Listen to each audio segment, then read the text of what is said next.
moi la citadelle. Ce bar identitaire ouvert en septembre 2016 fait à nouveau parler de lui. La cause, la diffusion d'un documentaire sur la chaîne Al Jazeera. On y voit des membres de Génération Identitaire tenir des propos racistes, nazis, dans le bar, mais en dehors aussi.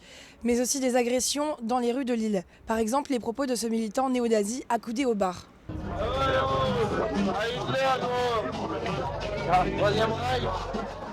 Troisième Reich. Dégage. Allez, génération identitaire, ta mère, dégage. Plus loin dans le documentaire, les propos de Rémi Falise. Ce membre de Génération Identitaire raconte son projet d'attentat au marché d'Oisem. Je dis à ma mère, je fais « Maman, tu vas pas au marché d'Oisem ?» C'est moi qui y vais. Je vais là-bas, mais je te fais un carnage. Charlie Hebdo à côté, c'est de la piste de chien. Le même individu raconte un peu plus loin l'agression d'une jeune femme maghrébine en pleine rue Masséna à Lille. Wallah, la France. Voilà, c'était terrible. J'ai dit déjà, il n'y a pas de Wallah, on est en France.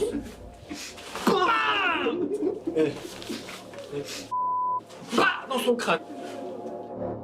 Martine Aubry a réagi dans un communiqué mardi 11 décembre. J'ai saisi le préfet pour faire cesser les agissements de ces individus et obtenir la fermeture de la citadelle qui n'aurait jamais dû ouvrir. De son côté, le fondateur de la citadelle, Aurélien Verhassel, a réagi auprès de nos confrères de France 3. Aucun membre de Génération Identitaire n'est impliqué dans ce reportage, hormis moi et Cyril Wayenburg. Quant aux autres, ce sont des personnes de passage qui n'ont ni légitimité ni rôle à la citadelle. La citadelle accueille des personnes de diverses sensibilités au parcours varié, a-t-il dit. Le leader de Génération Identitaire a aussi affirmé et dénoncé que le documentaire se basait sur les propos de deux paumés, selon les propos de La Voix du Nord. Le préfet du Nord a affirmé avoir pris connaissance avec une extrême attention de ce documentaire. Les propos racistes tenus et les actions violentes avérées ou planifiées qui sont relayées ne sont pas acceptables. Le procureur de la République a été saisi mercredi 12 décembre. C'est lui qui décidera des suites à donner à l'affaire.